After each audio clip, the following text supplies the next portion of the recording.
Mr. President, when the Senate last met, I introduced, together with Senator Durbin, a resolution regarding our response to Russia's invasion of Ukraine. That resolution, which received unanimous support here in the Senate, called for a number of specific steps to punish and isolate Russia for its actions. Among these steps, we called upon President Obama to impose sanctions on officials of the Russian Federation who are most responsible for the invasion of the Crimean region. And I'm pleased that recent announcements by the White House demonstrate that the President has begun the process of sanctioning some of these individuals, although I had hoped that the numbers sanctioned would be far greater. And I also want to note that the President today is in the Netherlands discussing with our European allies and partners the need for further steps. I trust and hope he will be successful in reaching a firm consensus with our allies and friends to define a strong, united response to Russian aggression. And further, I also welcome such provisions in the legislation that is now pending in the Senate, the support for the Sovereignty, Integrity, Democracy, and Economic Stability of Ukraine Act of 2014, which I trust and hope the Senate will be acting on beginning this evening and perhaps extending into this week. I would note that time is somewhat of the essence here. If we're going to send a message to Russia, certainly we don't want to be bogged down in an internal delay over other non-related or only slightly related issues. In any event, in fact, that's why Senator Durbin and I moved our provisions forward before the Senate adjourned for the break, simply to make sure that there was a united, bipartisan, United States Senate unanimously approved agreement on 15 measures that would get the message to Vladimir Putin and the Russians that we take this very, very seriously. That legislation that we'll be dealing with also sanctions the Russians responsible for this recent aggression by producing and prohibiting, them from coming to the United States and freezing their assets here in America. Our European allies have done likewise, and together we have begun to respond to Russia's outrageous behavior. However, it is my strong belief that much more needs to be done. We and our European allies must recognize the enormity of Putin's crime as he rejects all modern standards of responsible international behavior and tramples on the sanctity of the territorial borders so vital to the stability of the post-war order.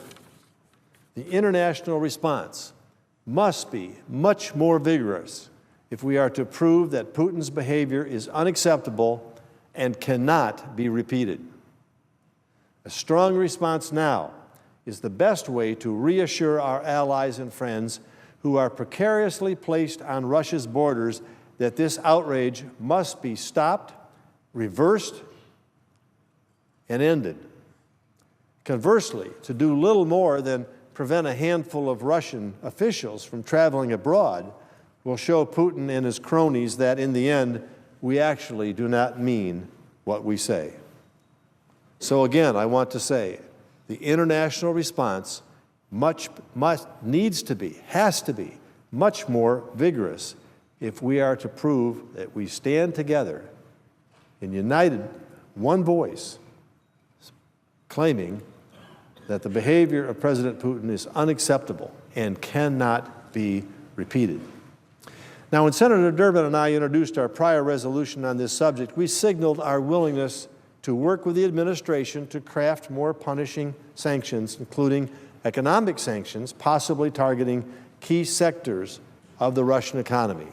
And I believe that many of us here in the Senate, on both sides of the aisle, want to do more. I've suggested a range of things, going at Russia's export of oil and gas, their energy play that contributes a very significant amount to their economy and on which they are very dependent, as well as financial sanctions and others. And so I hope the President is discussing those very measures in Europe with our partners as we speak. We are all aware that sanctioning key Russian economic activities carries the possibility that our economic interests and those of our European allies could be affected at the same time. Now, while this is reason for us to be thoughtful in terms of how we move forward, it is not a reason for inaction. It should not be the basis for our standing by and watching what is happening and simply saying, well, this could potentially affect us economically back at home, and therefore excuse the actions and probably enable further actions by a Russian adversary in this case. In the end, unpunished, unconstrained, rampant Russian territorial expansion will threaten us all to a much greater extent. Doing something now could prevent something much worse later. Standing up now could prevent something much more serious in terms of what we might have to do later. Sound policy decisions must reflect full assessments of all eventual consequences, and that includes a clear picture of what the world will look like if illegal, forceful annexation of a neighbor's territory is ignored or met only with a rap on the knuckles. I continue to believe we can and must do more to isolate Russia.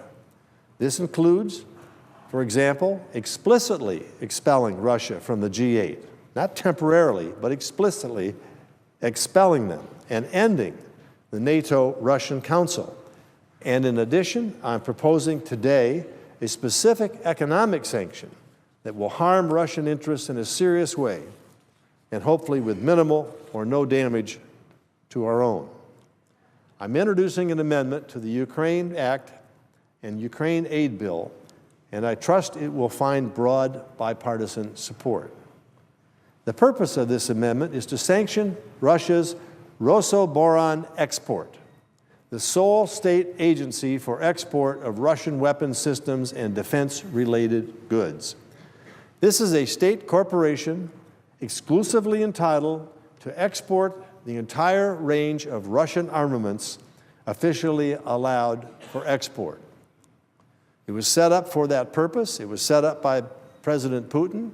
It is a state-owned enterprise, and its business is sending arms, Russian arms, around the world, some to very bad actors.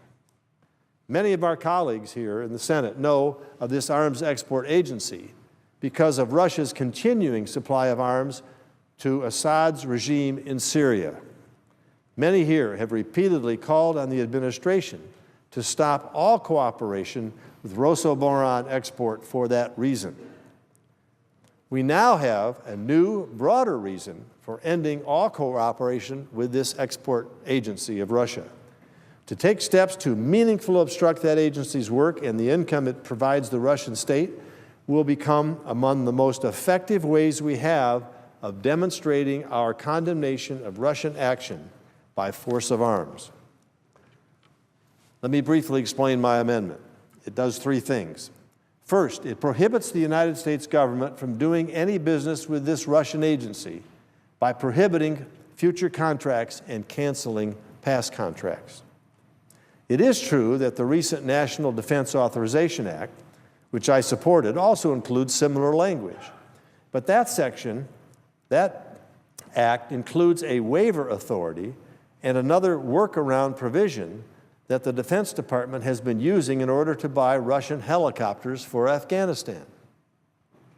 This practice has met with objection. It was objectionable when it began. It became more objectionable as the Russians continued to supply Assad. And now, based on what they've done in Crimea, it should be entirely unacceptable. Also, I just learned this morning that President Karzai announced his support for the Russian annexation of Crimea and approval of Russian actions, which makes our purchase of Russian weapons for the Karzai regime even more outrageous. After all we have done to support President Karzai and the Afghans with U.S. tax dollars and the lives and injuries to U.S. and coalition soldiers, after all we've done over a decade of time President Karzai reaches out and publicly supports the Russian action, contrary to ours. This is a nation, Russia is a nation which pillaged Afghanistan for a decade. It's beyond belief that President Karzai can support, along with Syria, countries like Syria and Venezuela, haven't heard from Cuba yet, we probably will, support the Russian action when we're there trying to save his hide, not only with our tax dollars, but with our soldiers' lives. So my amendment takes away this waiver and would put a complete end to Karzai's business dealings with the Russians. Karzai will have to buy his Russian helicopters with his own money, not ours.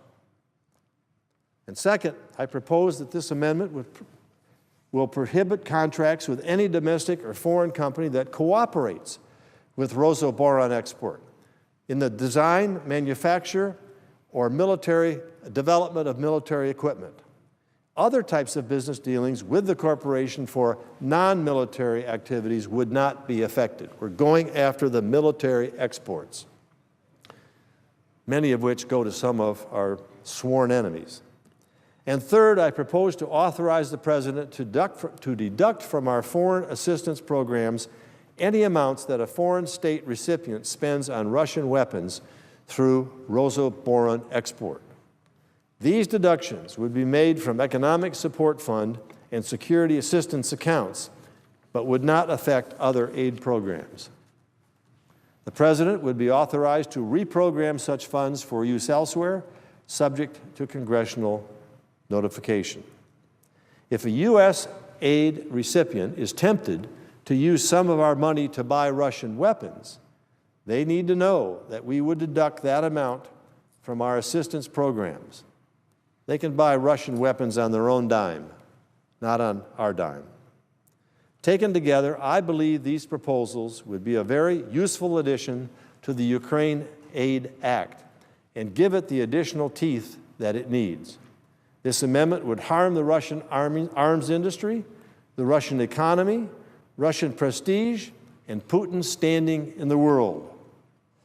That ought to be our goal. Whether it's my amendment, any other amendment, or whether it's the act that we will be debating, they need to harm the Russian arms industry, the Russian economy, especially the energy portion of the economy, Russian prestige, and Putin's standing in the world. This amendment will serve as a concrete and immediate response to the illegal invasion perpetrated by the Russian Federation. And so I urge the Majority Leader to permit a full debate and up and down vote on my amendment, and I urge my colleagues to support it. And with that, Madam President, I yield the floor.